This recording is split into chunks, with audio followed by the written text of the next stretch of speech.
AI is becoming an ever-present reality, whether we want it to or not. It has already infiltrated many parts of our lives, and now it seems it's infiltrating the sewing world as well. I truly don't believe that AI has a place in pattern design or the home sewing world, but I wanted to find out if maybe I was the crazy one and was wrong. First though, I wanted to understand the work that actually goes into designing and creating a pattern to sell to the home sewist. So the typical process for designing and producing a pattern takes quite a long time and involves quite a lot of people.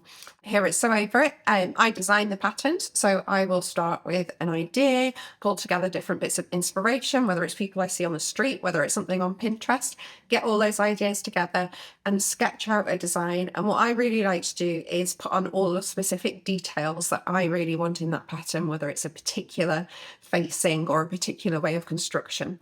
All of that is then passed on to a pattern cutter who will then take that idea and make it into a basic pattern for us. So once we're happy with the pattern, that then goes on to another person, onto the grader. There's a lot of work goes into annotating them, making sure they have all the information that you need, writing all the instructions, testing the instructions. We will also be sewing up many different sizes. So typically, this process for us takes about 6 months, I'd say. So I'm usually starting with the concept. I'm starting with what is it that I want to design? And then I wear the garment around and I really troubleshoot it there. And I will continue to make changes until I feel like I have the best possible sample. Once I get all the sizes, I make more samples, especially of the smallest and largest sizes. I try those on as many bodies as I can so that I can see any potential flaws. And then once I'm happy with those digital files, then I will bring them into Illustrator and start creating the layout that the customer will receive with their paper or PDF pattern. It's a lot of work on the computer. It's a lot of details.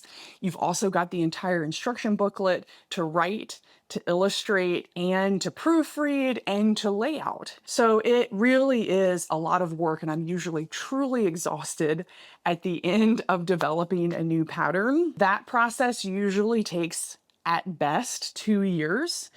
Wow.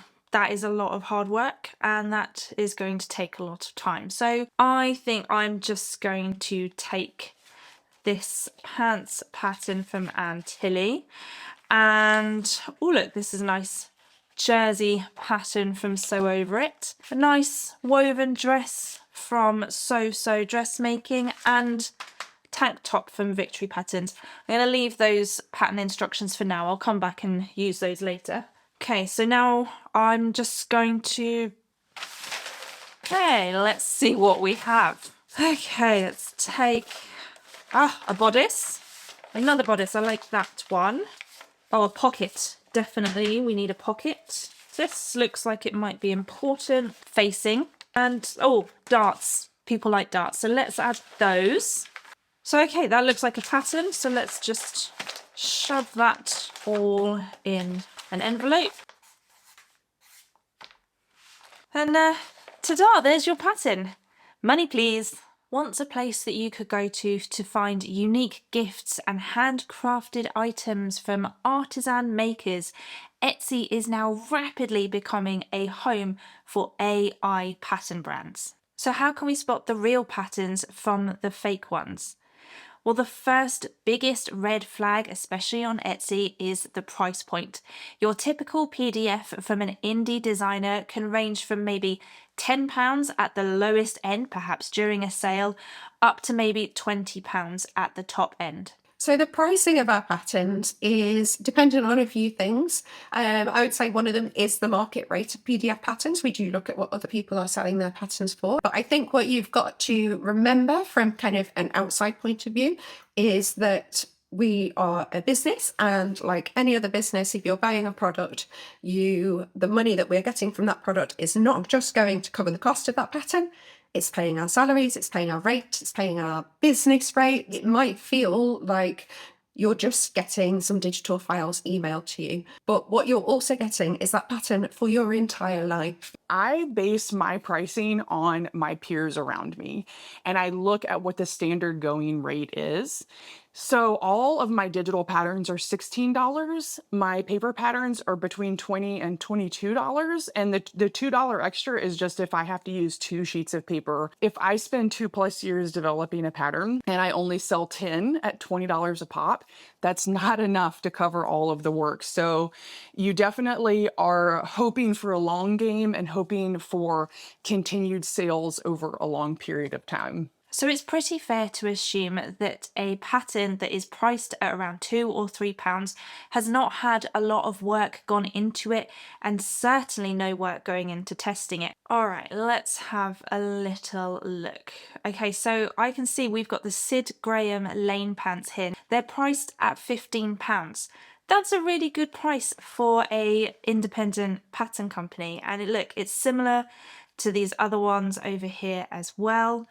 But then you've got a price point of £3.08, which if you are a new sewist, you are going to think that that's a really good deal. And the Lane pants are a total rip-off. They're 5 times the price. So let's scroll down. Oh, okay, we've got a video here. A random crafty video with paint samples. So it's kind of a generic video and has absolutely nothing to do with the pattern. All right, let's take a closer look at this one. So we've got a nice V-neck woven top. It's got a nice, sort of looks like a neckband maybe here, but there's no neckband in the line drawing. The line drawing actually does not look. We've got some bust darts here. It's hard to tell, but it doesn't look like there are any bust darts on the actual photo of the pattern. If you go to any pattern designer website, you will see multiple images of the pattern in different fabrics, on different bodies, at different angles, so that you get a really good overview of what the pattern's going to look like. Here, we've literally just got one image. Okay, so we've got a video here. What's it say? Designer is hard, but this is the part of me that you're never gonna ever take away from me. A little bit aggressive, but okay. So we've got the same image again. Now look, she is completely flawless.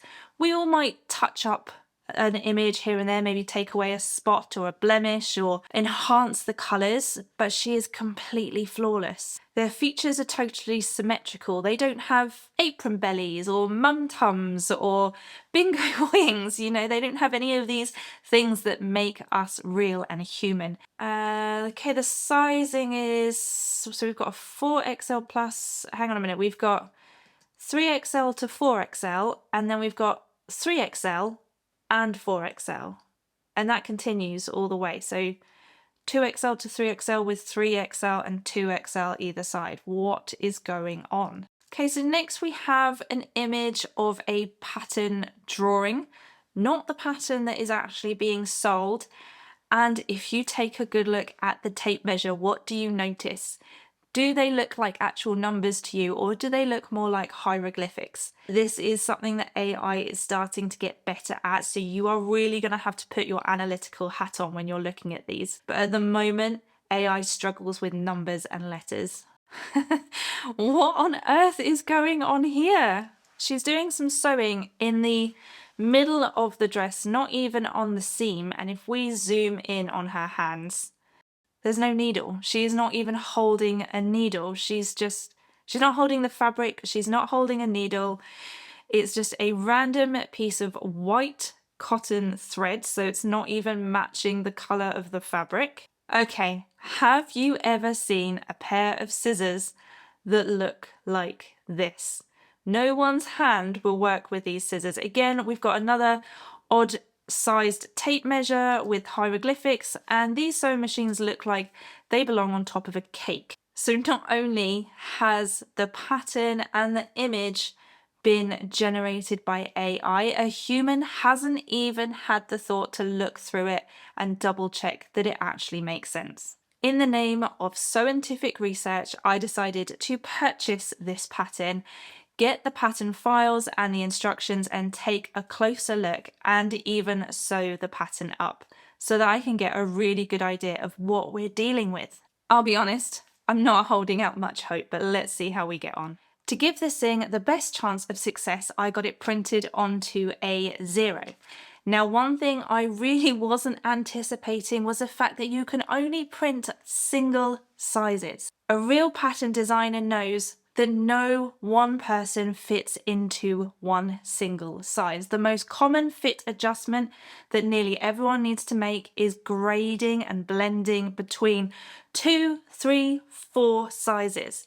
So if I wanted to do that, I would have to print the pattern 4 times, lay them all on top of each other somehow, and trace them all off. That's ridiculous. So I've chosen the size based on my hip measurements. Maybe I can take it in afterwards. So let's take a look at the pattern layout. All right, so this pattern has 2 A0 sheets. This one has got the sleeve, the back pattern, which says to cut on the fold, and then a slice of the front bodice. Okay, so this is really unusual. The whole bodice is laid out on the flat. There's no seam line down the middle, that's just the middle part of the bodice. So normally you would only have half the bodice, you'd fold your fabric in half and you would lay the pattern down on the fold to cut it out. So first up, that's super unusual. Let's just take a look at the size of these darts as well. They are massive. Now, it's not uncommon with A0 patterns that the entire of a pattern piece doesn't fit onto one, so we need to slice and stick together. So that's fine. So I'm going to do that. So before I cut out, we have got 2 lines across the entire pattern. Now, I am assuming, because this isn't in the instructions, that we have the cut line and then we have the seam line here. It's unusual that we've got notches on both the cut line and the seam line, and the fact that at the dart we've got notches at the cut line and then tailor's tack markings on the legs of the dart. Next, massive red flag is that in the instructions, nowhere does it give you the lay plan. In any pattern instructions, whether they are an independent pattern company or a commercial pattern company like Simplicity or McCall's, they will tell you how to best lay out the pattern pieces on your fabric. First of all, in order to make sure that you're not wasting fabric, also to show you how to lay your pattern according to the grain line. That's really important. If you don't cut your pattern, if you just lay your pattern and go, right, I've got some space here, that'll do, you're going to end up with a garment that's going to twist and warp and stretch as you're wearing it, and that's not ideal. So I'm going to lay it down. Oh, that's my grain line there, actually. If you are a beginner, this is your first pattern, you are not setting yourself up for success, and it's just, I can only imagine the amount of new sewers, first-time sewers who are going to sew a pattern like this and be really put off because they don't know what to do. And it's going to go horribly wrong. It makes me really sad. Just wanted to highlight a little something right at the top of the instructions. The very, very first thing that you see, it says technical sketch. I'm reading on my computer here. Suitable for all fabric types. No waist seam, no seam, centre back seam. It doesn't have a centre back seam. The back is cut on the fold, so there's no centre back seam either. Set-in sleeves, deep V-neck, no seam, so that's twice it said no seam, and no zipper, above elbow fitted sleeves, neckline facing. One thing I forgot to show you guys, on the printed pattern PDF, there is a whole bunch of bizarre measurements, pattern specs that are just odd. Like, these are just completely irrelevant to you as a personal sewer. So this might be great for the pattern designer or the pattern drafter. These are important measurements for them. But for you, the person who's making the garment at home, these measurements are confusing and a waste of time. If you feel like you need to go and measure all these parts of your body just to make this pattern, You don't. It's a total waste of time. Right, it is time to start sewing. So I'm looking at the instructions over here. The very first instructions is to sew the darts on the front. Now the actual instructions for sewing the dart, they are pretty standard instructions. I can't see anything that looks odd.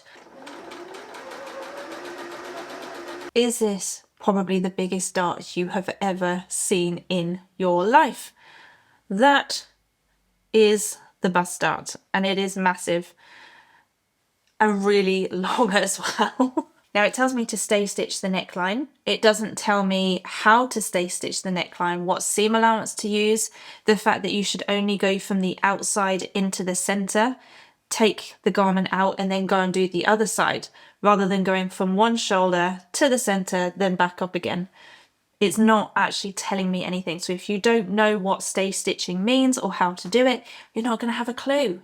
Right, we're moving on to setting in the sleeves now, and the instructions here say to edge stitch the sleeve cap between the small circles, leaving long thread tails, stitch at 1/2 inch. Now it said to edge stitch the sleeve cap between the small circles. That's not what that means. They're actually asking me to sew a row of gathering stitches. To sew a row of gathering stitches, you need to set a long stitch length, stitch a row of gathering stitches, no back stitching at the start and the end because you're going to pull in order to gather the fabric up. Edge stitch is something quite different. That's more like top stitching, not edge stitching. So we're going to sew a row of gathering stitches at 1/2 inch. I'm sorry, I should have read further. It does tell you to use long machine stitches, and then to stitch a second row 1/4 inch away inside the seam allowance.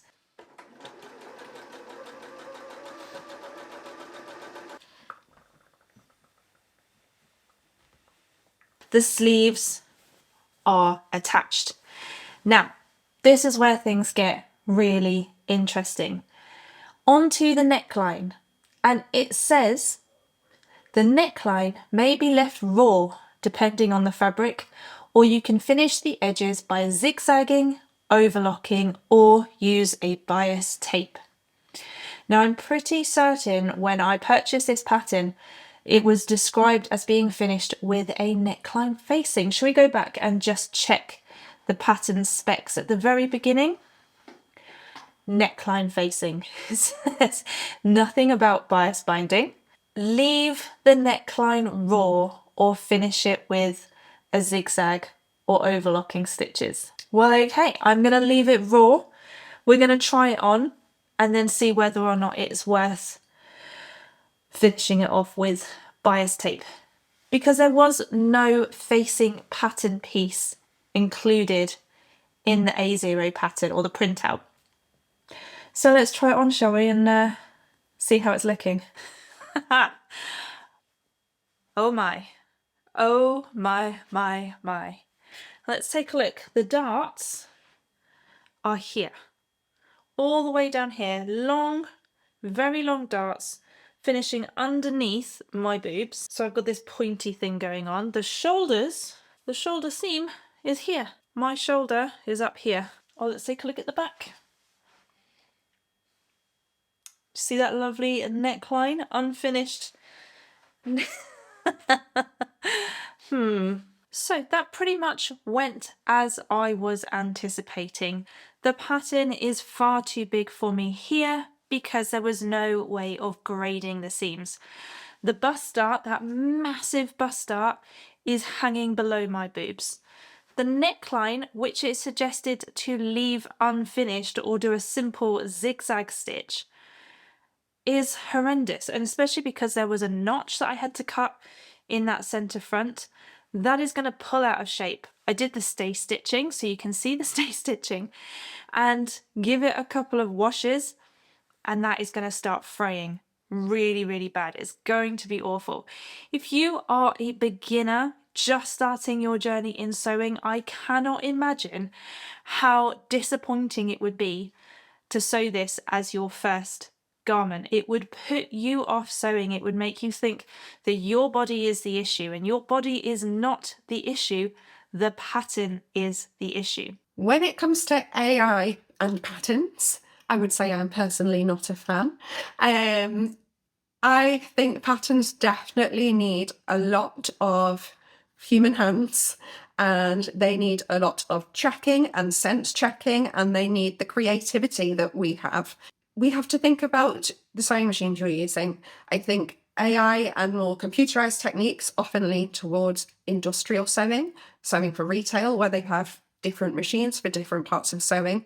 We're thinking about what are you doing on your domestic machine? What can you do at home? What is in the wheelhouse of the home sewer rather than the industrial sewer? AI is a big conversation for sure. I do think that there are fields where AI has value, like in science. Who are the people, who are the humans behind the AI generated patterns? Is it some giant corporation that is using their money to fund AI powered weapons of war? I think knowing where your money's going is so important. And it's like kind of one of the biggest tools and powers that we hold as consumers is to like choose who we support with our purchases. The computer can't try the shirt on, try the garment on, decide if it's comfortable all day, if you can wear it actively while you're working and living your life. What I fear the most about AI generated patterns is that they have gaps in the quality of how they're made. And if a beginner purchases that and struggles through, it could potentially dissuade them from sewing in the future. And I hate the idea of people struggling because of something like that. To summarize then, if we want to invest time on our hobby, we want to make sure that the patterns we are purchasing are properly thought through. The drafting is properly done, the instructions make sense, everything fits together to ensure the most enjoyable experience we can possibly have. These are the pattern designers of the future, and I don't want my patterns to be designed, I don't want my clothes to be designed by a computer. So it really is worth investing, and I know it's a little bit more money, but if we want to make sure that these pattern designers continue designing beautiful garments for us to enjoy sewing, then we have to stop buying the slop. And if you want a place that you can guarantee is free from AI, join my online sewing community, ThreadySetGo. The forum is free to join and is full of wonderful people just like you who want to share their love of sewing in a genuine human way. Thank you so much everyone for watching. Have a fantastic day. Now I've got to put all this back together.